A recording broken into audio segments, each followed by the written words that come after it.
My name is Michael Phillips, and I am a time traveller. I was born in 2043. At the age of 18, I joined the army, had a few years there, and then I was recruited into the SAS, the 21st SAS Regiment to be exact. We carried out a number of missions in countries that I'm not allowed to name because I've signed the Official Secrets Act. And from there, I was contacted by a government department that called themselves Section 18. They told me they were a reconnaissance unit. However, it turned out to be something quite different. So I was then transferred to MOD Boston Down, and there they took me into a hangar, and in that hangar I saw this 8-foot sized spheroid object. I was then briefed on what this object actually was. Turns out it was a time machine. This time machine, it uses two micro singularities, one at the top and one at the bottom, to power the craft into it creates a gravimetric distortion, and distortion then tears a hole in time-space. What you consider as UFOs are actually time-space craft. They have the ability to travel in space and also time. Many UFOs that you do see in the skies are in fact time travellers. My time at Boston Down, I embarked on a number of missions. The first was to the year 2138, which was very interesting because it was not at all like I know the Earth to be now. In fact, it was rather polluted, and people were quite tribal, and it wasn't a pleasant place to be. Anyway, a little bit more about my time, 2075. All in all, it's not bad. There were a number of Earth changes which I do want to warn you about, which did change the Earth. Global warming continued. The major governments of the world did nothing to change that at all. So this is kind of a plea to change your ways. Another time traveller from, I think it was 2038, he came back. His name was Titor. He came back to 2000, I do believe. And he thankfully stopped a civil war in America, which was supposed to kick off in 2008. However, he got involved with the American intelligence authorities and the time travel program there. And it was decided that America needed a single unifying event to bring the country together and to avert a civil war. And that event was 9/11. Titor went back, I do believe it was May of 2001, just before 9/11 happened. So that's what happened there, and he did change the timeline so the civil war in 2008 didn't happen. More towards where we are now, where I am in 2018, which is odd because it's the first time I've travelled backwards in time. I've always travelled forwards. There is a limited nuclear exchange in 2019, March of 2019. That does involve North Korea. They attempt to launch a nuclear missile at Honolulu in Hawaii, and then the US responds with 2 cruise missile nuclear-laden missiles to Pyongyang and takes that out. So Kim Jong-un was no more at that point, and a lot of his government was taken out too. With the turmoil that ensued after that, World War III did start in 2020. It was a limited war though, thankfully. It only lasted 3 years. China and Russia were against the UK, America, and a few other countries. And all in all, it was a very fast but brutal war.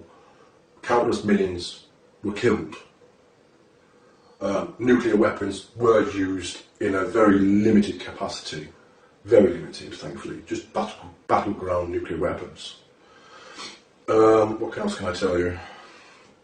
Oh yes, 2022, California, LA to be exact, is hit by what they term the big one. There was a very, very massive 10.2 magnitude earthquake there, which completely decimated the city. It actually cracked the fault line straight across California. As a result, California sits a good 10 feet lower than it used to. With rising sea levels, that did cause California and surrounding areas to be flooded and to no longer be habitable for people. People had to move out. What else can I tell you? Donald Trump, he clung to power for 2 terms, tried for 3. However, he was impeached and he was finally got rid of. Then you had Oprah Winfrey, believe it or not, try and run for the presidency. She was not successful. There was a man called Michael McIntosh who actually succeeded. I'm not sure if he's a name that's about at the moment, but that was in the mid to late 2020s. On the plus side, in the mid 2020s, we did land on Mars. We had the first land on Mars, which was good. It wasn't by NASA at all, it was by SpaceX and Elon Musk. They sent a number of missions up there in the early 2020s to prepare for the manned mission to Mars. By 2032, there was a lunar and Martian base. And towards when I was born in 2043, we were beginning to make commercial efforts to reach out to the solar system to mine the asteroids and the moons of Jupiter for resources. So there are quite a lot of trillionaires in my time who own their own space stations, and they are very powerful people. You don't want to cross them. So a little bit more about the time travel project itself. As you can imagine, in my time, when I was born in 2043, up until I joined the program in 2075, there was a lot of money about. Trillions upon trillions upon trillions. I couldn't even guess how much money in the world or the solar system. So endeavours such as time travel were more and more possible. I have travelled numerous times in the future, and I'll tell you about one time now. I stepped into the craft, which is an 8-foot wide sphere. It uses 2 dual positive singularities, one at the top, one at the bottom, like I've said before, and it creates a distortion in the time-space via gravimetric forces. It is, how can I say, it utilises the singularities and forces the energy inwards for the time travel aspect. If you want to travel in space, you create a gravimetric wave outside of the sphere itself, and then you can ride on that wave and get to a location in space very, very quickly. In terms of one of the times I went forward in time, let me just try and pick an interesting one. Yes, I went to the 2432, and the world, thankfully, was a lot different again, but it was different in a positive aspect. The atmosphere and pollution, that was all cleaned up, thank God. It was very nice actually, it was very green, there was lots of flowers everywhere. Everyone appeared to speak English, However, I'm not sure if that was them speaking English or they had some kind of implant where they could understand English or speak in their language and you understood their language or what. Buildings were exceptionally tall. They were just huge glass towers. There were numerous cars which were flying and travelling in what I assume were highways in the sky. People were friendly, they were open, they weren't afraid to come up to you and say, "Hi, who are you, where are you from?" I think they were quite used to having time travellers, because when I said I was from 2075, they didn't appear to be all that shocked. I certainly would have been shocked at the time if I would have known time travel was about. What can I say about time travel itself? Time travel itself.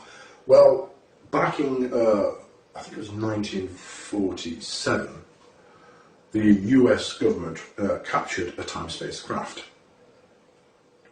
And this craft, it took them a few years to figure out what it could and can actually do. They tried to retrofit some supermagnets onto a ship one time, I do believe. And unfortunately, that did not go well. It did not travel in time. It travelled in space. It travelled approximately 30 or 40 kilometres down the coast. And when they did find this ship, this US Navy frigate, all the crew members were fused into the ship. And it wasn't a nice sight, so they hadn't quite perfected it back then.